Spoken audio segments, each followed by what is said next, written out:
Hey guys, so I know I'm a bit late to cover this stuff, but it's been a long day for me, so I apologize in advance. But now we're going to go ahead and take a look at the incoming Gamma 1 and 2 for Dokkan. Now, I guess for the time being, this is JP, but we already know that this event, or these two characters, are also coming to Global. It's going to be a week after the JP release. I don't know what they're thinking. This should have easily... This is like the freest double celebration of all time. Like, come on. Release both at the same time. You really prioritize the Fascia and Chilai banner over the Gamma banner. You could have just reversed the timings you released those banners. Whatever. It is what it is. But we sort of on Global have a sneak peek here at what they're going to be looking like.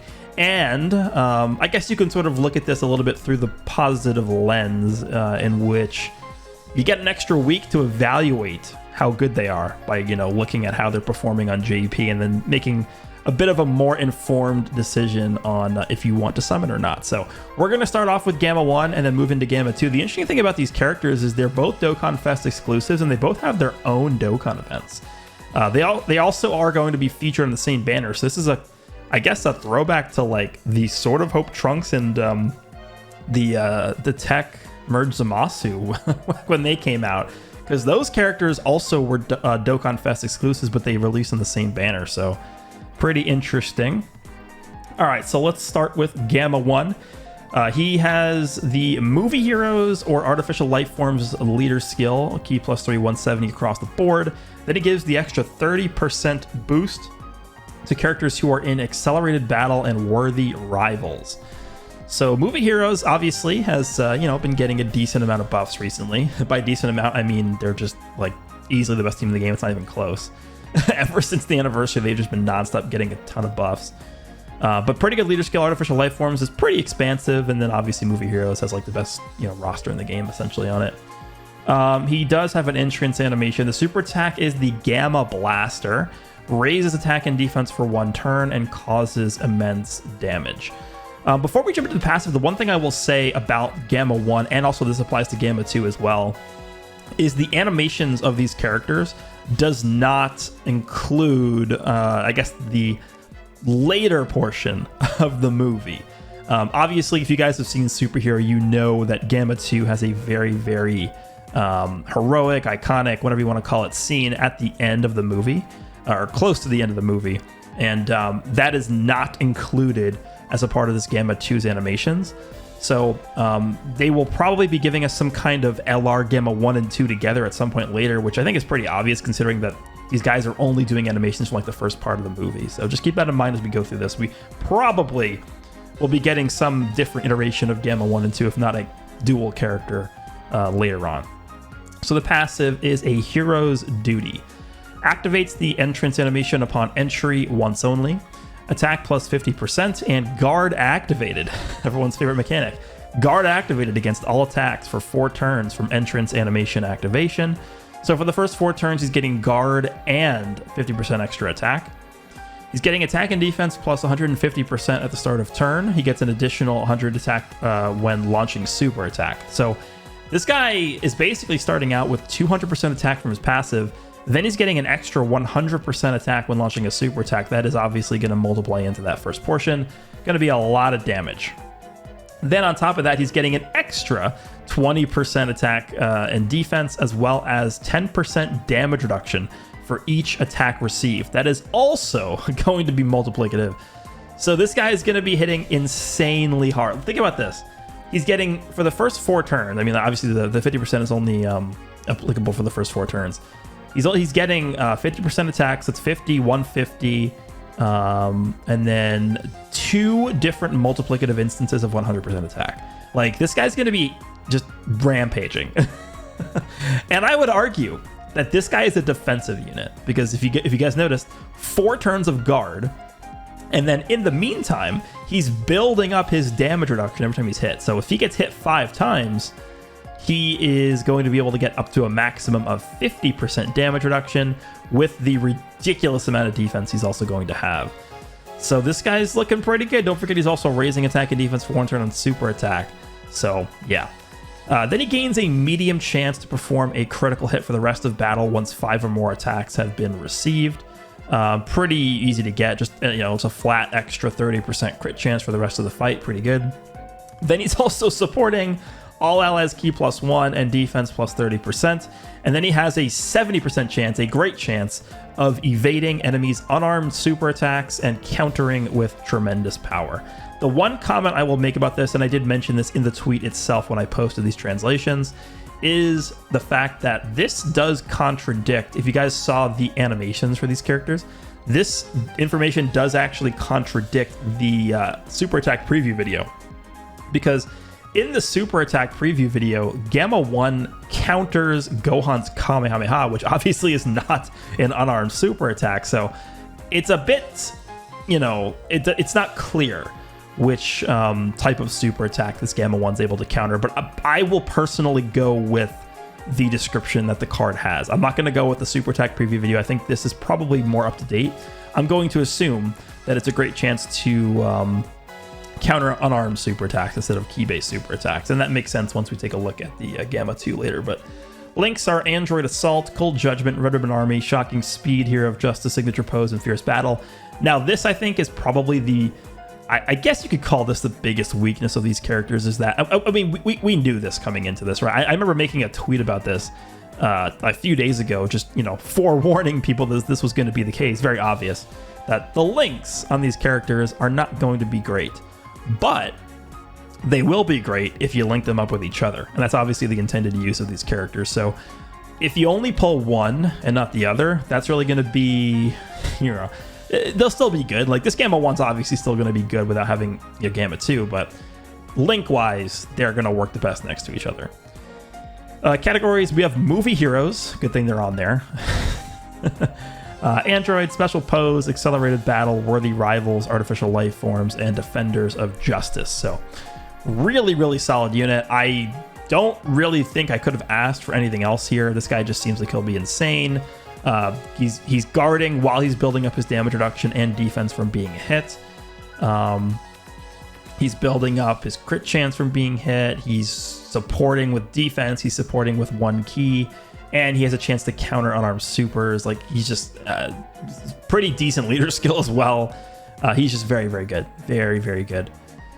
Also, I guess the other thing to mention as well is with his leader skill, we're finally going to be able to get the STR Kid Buu on a 200% leader skill team. But a problem with that is I don't really know if Kid Buu is going to be, doing that well on here, because he really wants to be with other Majin Buu characters. So he's kind of still on the... It's kind of still iffy with him. All right, let's move on to Gamma 2. Here we go. He is AGL.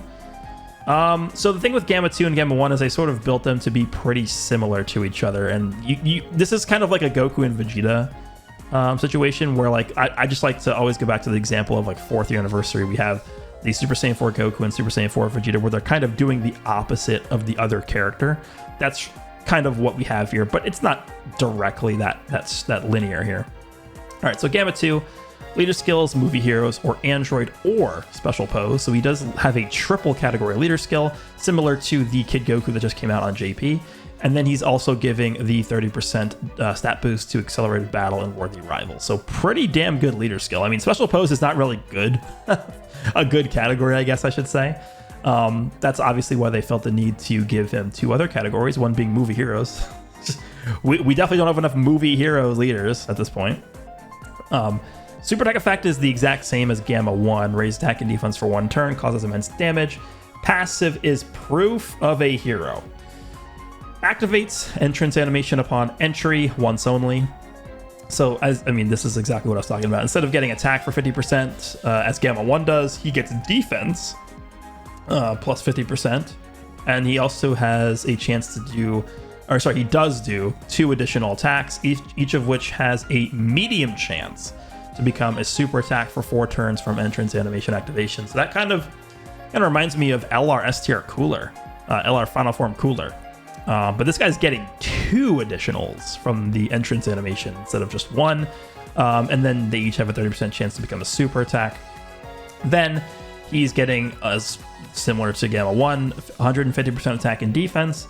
And he's gaining an additional 100% attack when launching super attacks. That's the baseline, the skeleton of these characters are both sort of the same. Then he's getting attack and defense plus 20% and a chance to perform a critical hit plus 10% for each attack performed. So the way they've built these characters is Gamma 2 seems to be more of the offensive character, and then Gamma 1 is more of the defensive character. Clearly, the way that they're intending you to use these guys together is Gamma 1 in slot 1, and then Gamma 2 in slot 2.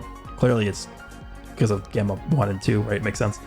All right, so yeah, up to a max of 100% attack and defense and a 50% chance to crit once you perform 5 attacks, which should be pretty easy, considering he's doing 3 attacks minimum turn 1. So... then he performs an additional attack that has a great chance, so a 70% chance to become a super attack for the rest of the battle once 5 or more attacks have been performed. And the thing with that is because of the entrance animation, that will guaranteed be active on the second turn where this guy's on rotation. So the second turn where this guy's on rotation, he actually could do 5 supers. You have the normal attack that he's doing, you have the 2 additionals from the entrance animation, you have the one that we just looked at, the great chance to become a super attack once 5 or more attacks have been performed, and then you have the hidden potential super attack. Keep in mind, all these attacks are raising attack and defense for 1 turn, and he's going to be doing a lot of damage. He's going to be critting. Like, this guy is basically a TUR version of LR Final Form Cooler. That's pretty dumb. It's pretty dumb. Looking pretty good. And then on top of that, he's supporting as well all allies key plus 2 and attack plus 30%. And then this guy has a high chance to nullify key-based supers aimed at this character, which I believe is the same exact mechanic as LR Janemba, right? I think LR Super Janemba also has the 50% chance to nullify key-based supers. So you guys know how powerful that effect is. If you have this guy and Gamma 1 together on the same rotation, both of them together are giving 3 key and then 30% attack and defense to the whole rotation, which is obviously very nice. The links for this guy, the only difference in link set between Gamma 2 and Gamma 1 is Gamma 2 does not have Cold Judgment. He instead has the Innocence. But all of the rest of the links on this character, the rest of the 6 links, Android Assault, Vertebrate Army, Shocking Speed, Hero of Justice, Signature Post, and Fierce Battle, those are all shared with Gamma 1. So this guy and Gamma 1 are going to be sharing 6 out of 7 links together. And then categories are the same as Gamma 1. Movie Heroes, Android, Special Pose, Accelerated Battle, Worthy Rivals, Artificial Life Form, and Defenders of Justice. So these are Gamma 1 and 2's kits that we should be seeing on Global next week. JP will be getting these characters added to the game tomorrow. And I think they're looking pretty dumb. These characters are pretty crazy. So... there you guys go. I think they will be an absolute... Because think about the movie hero team. Like, think about this movie hero team. Especially on JP. You could have a rotation of Gamma 1 and 2, and then you could have a rotation of Kid Goku and Android 8 on the other... Like, how do you die? Like, what enemy is hurting you? and then on top of that, you can have characters like... the STR Piccolo, the Cooler Movie STR Piccolo that we just got from the Cooler Movie, like floating around. Like, there's really not much the enemy's going to be able to do to touch this team. This movie hero team at this point is just so cohesive, and every unit is doing exactly what they need to do in every single rotation. Like, there's not much you can really lose to if you have this awesome movie hero setup. But let me know down below what you think about Gamma 1 and 2 coming. Let me know if you like their kits, and I will see you all in the next one.